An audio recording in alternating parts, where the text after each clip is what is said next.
Hi everybody, Hellcrex here, and welcome to another Mercenary Thoughts from the Inner Sphere, episode 218. And today we're going to be talking about the Gallowglas. It's a pretty interesting mech. It worked out pretty good for me on many occasions when I've used it. And it's an interesting design. Reminds me of the Guillotine.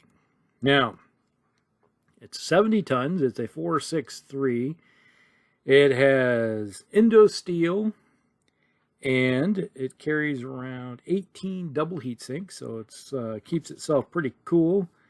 It's slightly short of the heat or the armor aspect of it. It has 192 points of armor, so it could have a little bit more if you decide to swap things around a little bit. Now, weapons wise, it carries around an PPC in the right arm, 2 large lasers in the right torso, which I wonder why they're both there. There should be one in the right and left, kind of balance things out. And then they have 2 medium pulse lasers in the left arm for extreme short range. And then for even more short range, we have a small laser in the head. And then we have jump jets, right leg, left leg, and center torso. Now, the Gallowglas is an interesting mech. Like I said, it kind of reminds me of the Guillotine. If you drop the PPC in favor of an large laser with the 2 large lasers on board, it seems like a Guillotine in some aspects. It does have some good firepower. It's well synced, maybe probably a little oversynced. I think you could actually drop this down to 2 heat sinks, drop them down to 16 doubles, and be more than adequate for what you take into battle. You could fire the 2 large lasers in that PPC, and you're looking at roughly, 31 heat. You really don't need 16. So, I suppose they're looking at it if you're going to fire even the pulse lasers up close in someone's face, then you could get by with it, but then you'd be overheating some. But I think you're better off looking at it, and when you get it closer, maybe not fire the PPC, just go with the large lasers and the pulse lasers possibly. Go that route. So I would drop down the 2 heat sinks and probably go with another ton of ammo and or not armor, not ammo, doesn't need ammo. Armor, and then maybe a medium laser or something, or C3 or something like that. So that would be my inclination right off the top of my head. Now, it's an interesting mech in the fact that it can fire the, out to 23. You got the PPC. You're able to do at least 10 points damage, and when you get it to 15, then you got the 2 large lasers. Even though a clan medium laser is about the same equivalent of your 2 large lasers, but hey, you can't have everything. So it's pretty respectable. Once you get into range 15 and less, then you start getting some real good damage out of this thing. Not a lot when you look at it. You're looking at, let's see, 16, 26 damage. That's 26, not great, not bad. It's kind of like almost your Succession style war damage output when it comes to that. And then when you get in closer, you can throw in the pulse lasers, and that's going to add a little bit more. Now, when I really think about it, I personally would probably have dropped the 2 medium pulse lasers replace them with 4 medium lasers. And if I dropped at least 1 heat sink, that would be the equivalent of having and replace it with a medium laser. That would put you 5 medium lasers, and if you throw in the equivalent of the 2 large lasers, you can shut off the PPC and fire the medium lasers for the same heat and do a heck of a lot more damage. And that would, is like, you get this thing in close with something like that, that would be pretty nasty. And that's kind of like how I always dealt with all my Warhammers. I'd always kick off that SRM6 pack and replace it with medium lasers, and replace my small lasers with medium lasers, and be able to either fire a bunch of medium lasers and a PPC, you know, that kind of combining them together. Go that route. That's something you could do with this mech too. So now, like I said, with this mech, when you start moving in close, you can lay down some good fire as you're closing in, and when you get close, you're going to have to find out a way to maximize your short-range stuff. Okay, let's look. We have a couple, well, there's a few variants in this mech. We got the version 2. This one removes the PPC, a medium laser, and a small laser and 8 heat sinks, and replaces it with a Gauss rifle and 2 tons of ammunition with case. Now, I have used that version before. I kind of torqued somebody off at Gen Con once. Was that first turn, they got their, I was just inside 22, and their Dashi was sitting there parked on a hill, comes up over the hill, and he lays into somebody, and I was like, all right, I got a Gauss rifle, I'm going to fire. And I fired it, and I hit, and had capped him. It's like, he was pissed. But, and he's like, oh, those dice were cocked. And everybody looked like, what do you mean those dice were cocked? Those are fully 12s. So they're cocked. And so he's like, re-roll them. I was like, really? And I was like, you're going to be head capped anyway. I'm going to just re-roll them, see what happens, and I roll 12 again. He's like, ugh. And he crumpled up his sheet and walked off the game. I was like, man, okay. And I can understand being really mad, but, you know, okay. It was kind of funny.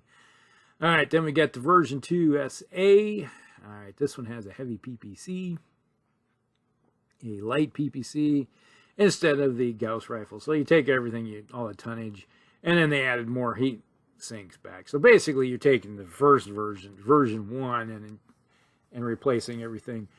Uh-oh, I just got an email. All right, I'm going to get my Kickstarter.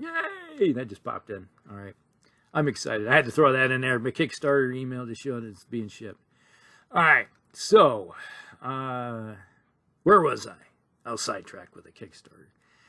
And so basically you're taking version 1, dropping the PPC along with all the equipment that goes with it, and replacing it with a heavy PPC and a light PPC.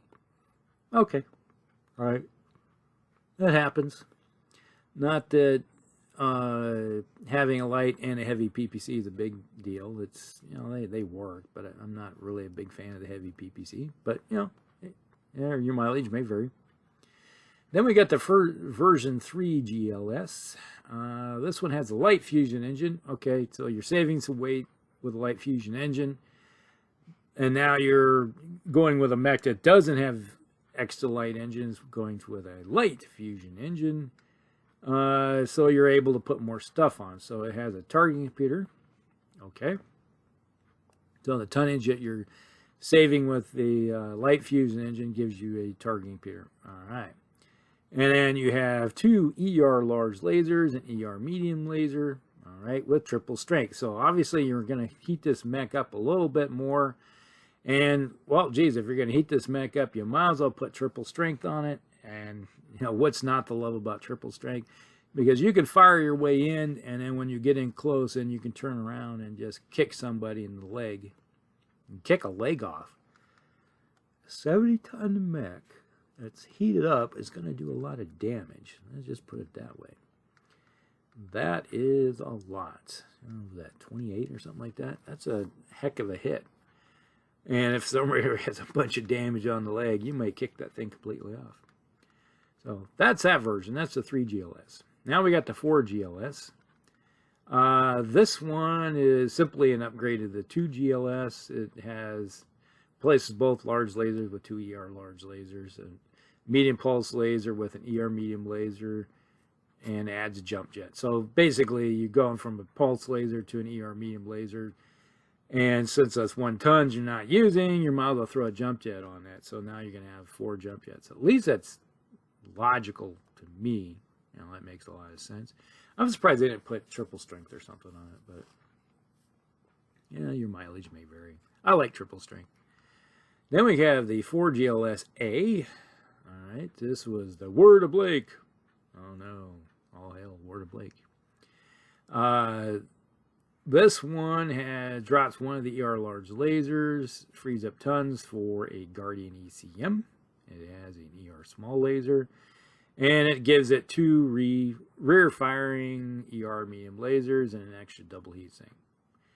I'm not a fan of, it's like if you're gonna giving yourself some ER medium lasers and then you turn around and throw them into the rear arc, that's not very useful, because there's quite a few times when I'm fighting a battle, it's like, sure, you may get somebody behind you, but you know, you can always torso twist and throw something behind you that way, or just, you know, try to ignore it for a turn and then turn around and do your best to give them the full frontal that way. You know, it's, to me, I'd rather have everything facing forward and more useful in the long run, in my book. And then we have the Gallowglas WD, Whiskey Delta. This is the Wolf Dragoons version. It's all, well, this one's the good one too. That's like, I've used this one before. It's all has clan tech on board. So basically you got a Gallowglas with all clan weapons. So it has its ER PPC, it has 2 ER medium lasers, 2 small pulse lasers for close combat, and increased the engine size. So now it's a 5. You know, you got something that's running around with a 5.8. So it's got speed, and it has some clan weapons on board. So, hey, that's what's not to love about that. But it increases the battle value of the mech by what? Oh, I think about 300 or 400 or something like that. So it makes it a little more spendy when it comes to doing something of that nature. But, you know, it's the Wolf Dragoons. They can do what they want. But overall, the Gallowglas has a lot of potential. It's, at least it's one of those mechs that you're not sitting around with XLs on board. And you can play around, you know, if you really want to, you could give this thing 2 ER large lasers instead of the 2 large lasers standards. You know, the damage output's the same, but you're gaining a little bit of distance. So, you know, if you want to, get in a little closer, go that route. Heck, you could even go with 3 ER, go the route of 3 ER large lasers, drop the PPC and go 3 ER large lasers, and add 1 more heatsink, and go that route where you still have the 36, and then you have the 1 extra for taking care of the extra heat from the movement. And you know, you're still doing 24 points of damage instead of, you know, you're doing 24 versus 26, but, you know, at least you have 3 weapon systems, and then maybe swap out those 2 pulse lasers for some medium lasers, and, or maybe 3 medium lasers and more armor. There's some possibilities there. You can play around with this mech. This is not a bad mech. You know, at its core, it is a good mech. It's very useful. I can see, and I have used it before. I don't know why I've never actually picked one of these things up for myself, but I've used it in conventions before, and I liked it. It was very versatile for how it was set up, and its speed for what it is. It's pure inner sphere. It's not an overly expensive mech when it comes to battle value. So you're throwing something in there that can do the job. So overall, not a bad mech. Could be tweaked a little bit. Sure, every mech can be tweaked some to make it to you how you like it. And especially if you're running a mercenary, it's like playing around with the weapons loadout a little bit. That's fine. But overall, good mech. All right. Hope you guys like this one. Like and subscribe, and we'll see you in the next one. Hellcrakes out.